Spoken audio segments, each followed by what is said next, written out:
We are rapidly approaching postseason college basketball with just about 3 weeks left in the regular season. That being said, I'm confident, based on how the last couple weeks have gone, teams will continue to surprise us in the run-up to March. I'm Cailey Thalman here with Emily Carter and Gina Scarpa, and we're bringing you a look into the current landscape in college basketball. Arizona was finally dethroned from the top spot in the AP poll after a 9-week run. They're following back-to-back losses against Kansas and Texas Tech. Michigan takes the Wildcats' place after 10 straight wins.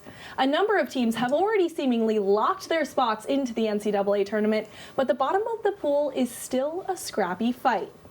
Guys, over the last couple of weeks, there's been a lot of stuff going on there in college basketball. I feel like when is college basketball not unpredictable? Exactly. But particularly these past couple weeks. Emily, what games in particular have you had your eye on? Yeah, well, you just mentioned it. You had Texas Tech take on Arizona, and they absolutely dominated them in an overtime victory there. And just a little context here, Arizona was on a historic 23-game win streak, and they were dethroned by Kansas, as you said, and then Texas Tech went and handed them their second consecutive loss right there, and they've lost that momentum there, and that's a huge win for Texas Tech. That adds credibility to their resume, which is crucial at this point in competition. And then looking at Texas Tech, this is only the third time in that team's history beating a #1 seed, and so again, this is huge resume building for them. And while watching that Arizona-Texas Tech game, Arizona, just wasn't the Arizona that we've seen this season. It was very interesting to watch. They were shooting less than 40% from the field, and they were struggling with those deep shots right there. And they seemed to have control towards the end, but then we had Texas Tech with that run at the end, that 9-0 run, which was kind of capped there by Donovan Atwell, who had a clutch three. And you had performances from players like JT Tippin, who brought in big stats, like 31 points. We had 13 rebounds and 0 turnovers. And that's a huge stat line right there against a #1 defense, and really exposed the cracks in that defense there. So it was very interesting to see. And again, that 2-game loss streak right there, that's tough, and they dropped to 4 on those AP polls, which came out today. So yeah, it looks like they're having some trouble in Arizona. Those little losses matter, right, in terms of the AP poll, and that AP poll means a lot heading into the NCAA tournament. But quickly, before we go to Gina, Emily, what, in terms of momentum, how big of a role does momentum play in this last month of basketball before the postseason? I mean, it's everything at this point. They are coming off, again, a huge winning streak. And when you have those losses, just one loss can kind of turn things around. And when they've not been the Arizona that we've seen throughout this season, that's kind of signaling they're kind of losing that confidence maybe, or they're kind of starting to fall off a little bit. And that's, again, momentum is huge in any sport, across any stage. At this point in the competition, confidence is key. And it's going to take a lot to gain that momentum back. It's going to take a lot of hard work and practices, and again, just getting back into that mindset again. So yeah, momentum's huge.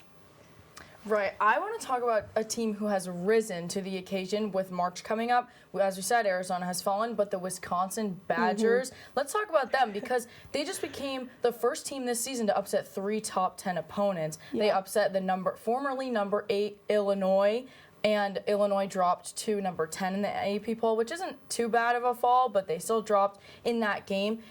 Illinois was leading by over 12 in the second half of that game. And Wisconsin came all the way back to push it into overtime with a 3. And then Wisconsin went on an 11-3 run in overtime. Illinois fought back, but with 14 seconds left in that game, Wisconsin was able to hold on to a 2-point lead and secure that victory. Then right after, Wisconsin upset the Michigan State Spartans, causing them to fall 5 spots in that AP poll. So that was a pretty big jump. Huge. But yeah, Wisconsin has really jumped. They're now 24th in the AP poll, which that's just great for them. You know, we talk about momentum. You need all of that momentum going into March. So Wisconsin, they also beat Michigan earlier this season. So that's their 3rd top 10 win of this season. And that's just going to carry them through March. Based on how Penn State has played this season, kind of incredible to think about the fact that in Michigan and Penn State's first matchup this season, Penn State only lost by 2 points. Yes. It's unbelievable. But when you talk about Big Ten basketball as a whole, right, they're the conference tied at the moment with the most teams in the top 25. So we'll see how the Big Ten, there you go, with Wisconsin performs heading into postseason. But now I know you guys are excited to talk about this with St. John's, right? The rematch against Providence. A lot of storylines going on in that game. and it ended in a little bit of a tussle.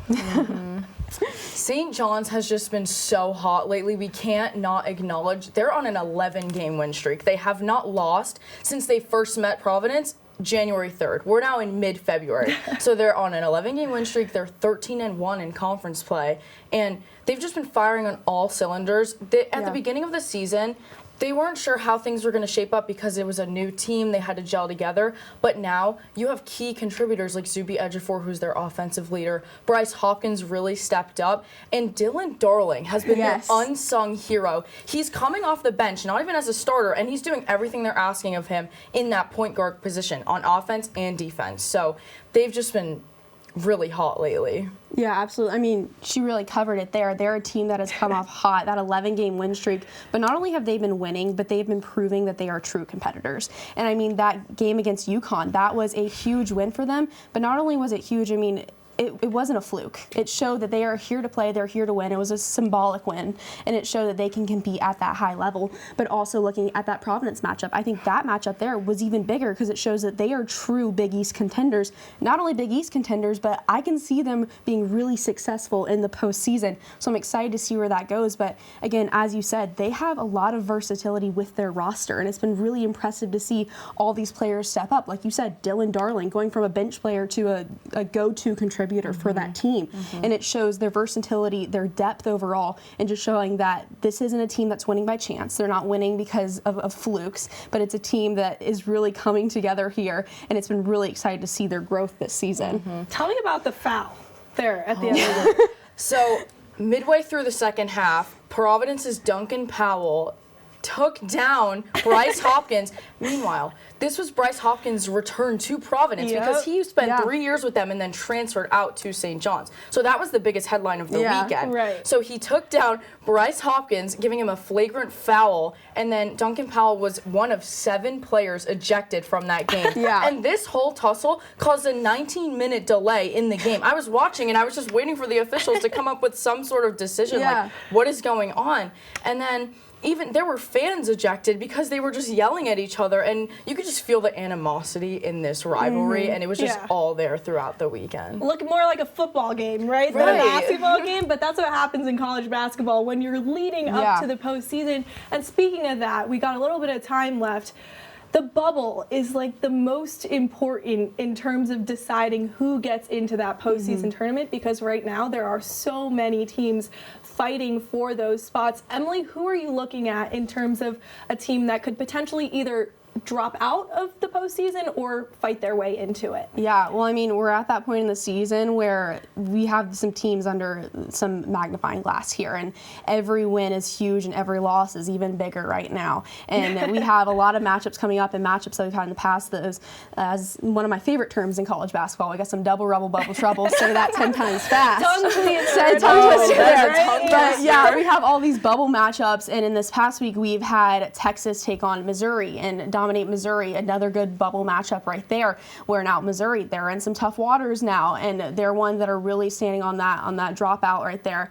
And then coming up, I'm really excited to see this UCF-TCU matchup, especially after TCU had a win over Oklahoma State, leaving Oklahoma State in some rough position right now. But overall, again, we're at that point in the season where every win is huge, but every loss is even bigger, so these teams are having to step it up. So I'm excited to see what TCU is going to do this week, and also Texas again. So again, I'm excited to see what's going to happen.